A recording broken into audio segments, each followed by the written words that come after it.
You know, everyone, you can probably see the title up there, but it basically says Sonic Mega Man crossover being made for ratings drop, or being made because of ratings drop. Or it's going to say something like that. Well, according to one person, and I'll say the name, the site name is well, basically the name on this site is Funnel. That's all I'm going to say. And, you know, they have a right to their opinion, whether people like to agree with it or not. And apparently, he's wondering if maybe the reason for the crossover is because ratings, or in this case, sales maybe, which I don't know, something like that, popularity maybe or something. I don't know which one it is, but basically, as he puts it, ratings for the comic have dropped. I'll provide the link down below, but specifically they say that the reason this is happening, the reason crossovers happen is because, you know, of something dropping in popularity, and that the only way to bring the popularity back up is to cross them over with another franchise. Well, here's the surpriseness about this. Here's the surprise about this.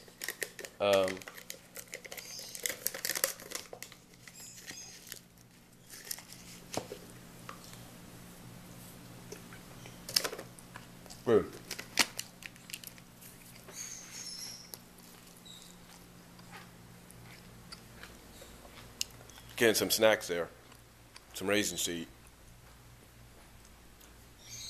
But like I said, I have to kind of disagree with his theory. You see, crossovers aren't made just because, you know, something's dropping in popularity. No. Crossovers are sometimes planned months ahead. They're basically planned in advance. Now, everybody, like I said, he has a right, you know, this funnel person has a right to their opinion, and,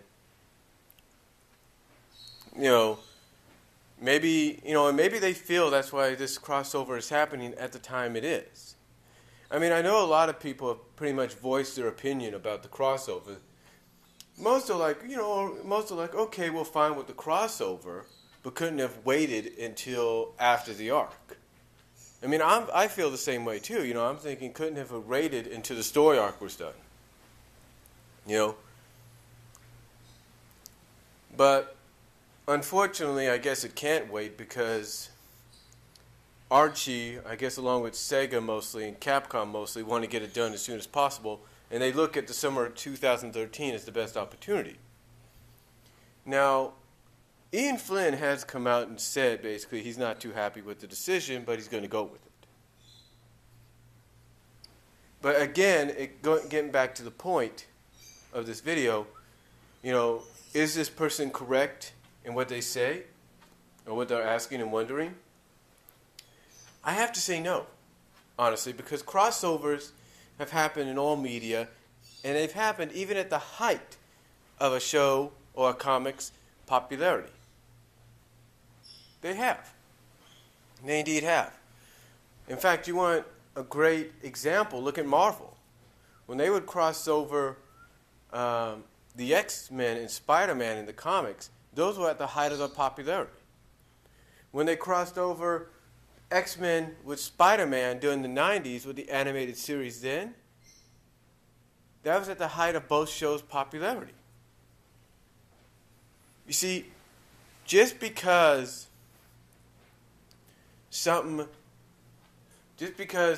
there's a crossover happening doesn't mean it's to, bring the ratings back up or bring interest back up for the product or for the comic in this case.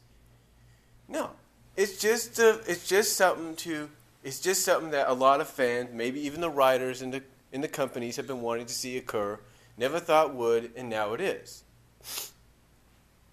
I mean, let's take a look back years ago, back in the mid to late 90s, when Archie Comics crossed over with Image Comics for the Sonic Super Special. And you had Sonic, Sally, Bunny, Antoine, Rotor, Tails, all crossing over with characters from all the main characters from Image, like Shadowhawk, Spawn, and a few others to be named. I can't think of them right now. But think about that. Think about that. Was that being done because both sides' comics were losing popularity? No. That was being done at the height of the popularity of Image's of those comics, of those comic book characters and the comic books at Image Comics. That was being done at the height of the Sonic, popularity, Sonic comic book popularity and everything. It was being done at that time because of that. It wasn't being done because something was dropping. See, just because a crossover happens doesn't mean it's happening because something is dropping in popularity or ratings and sales are dropping for something as well. No, it's because it's something that people have been wanting to see. You take a look at Disney, for example. You got the Lilo and Stitch show, Lilo and Stitch. And in Lilo and Stitch, kind of provided the opportunity to cross over with some animated film, other animated characters. They crossed over with Jake Long from American Dragon, and even at the height of her popularity, they crossed over with Kim Possible. They wouldn't be doing that if both shows weren't at the height of popularity. You know what I'm saying? They wouldn't be doing that.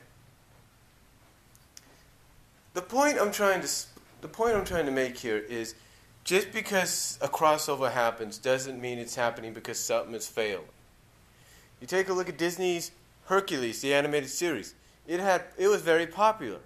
One of the episodes they did was called Arabian Night, and it crossed him over with Aladdin. And that supposedly took place after King of Thieves. And that was both at the height of Aladdin and Hercules' popularity. And it's something that was intriguing. It's probably something it was something that was intriguing and people were interested in seeing. The point I'm trying to make, and I know I sound like a broken record here. The point I'm trying to make is a crossover doesn't occur just because something's failing or something's losing popularity. It happens because there's interest in it, and there's interest by the fans, there's interest by the consumer, there's interest by the companies, and by those that actually write the comics. And if one company is publishing those two comic books, publishing comic books based on the two franchises at the same time, then why not put them together? Marvel has done it, DC has done it, Image has done it, and the list goes on.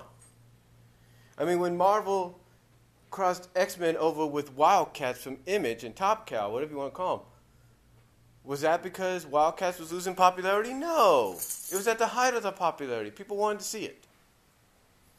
And that's the point about crossovers. Now, again, I do agree the scheduling for its release is not the best time to schedule a release. I mean, I'm totally in agreement with Ian Flynn and many others out there. You should wait until the main story arc is over, then go ahead with the crossover. Now I do agree also I do agree that perhaps the only reason this crossover is happening is perhaps it has something to do with the story arc as it is. But we don't know that yet. So all I'm going to say about that is we'll just have to wait and see. But I do agree, if it's just a crossover featuring the game characters of both of both franchises, and probably has nothing to do with the current story arc or current story as it is, and it's one of those another time, another universe deals, then yeah, I agree. It could have waited.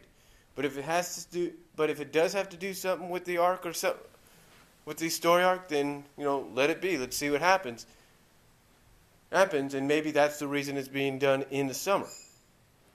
But again, I totally agree. I agree it could have waited. So we'll just have to wait and see what occurs. But that's just my thoughts on this funnel's little, not rant, but this little thought that they had. I'll provide the link down below so you can read it yourself. But that's what they said or feel, and that's basically my response to it. Do you guys got responses? Let me know down below, and I'll talk to y'all later.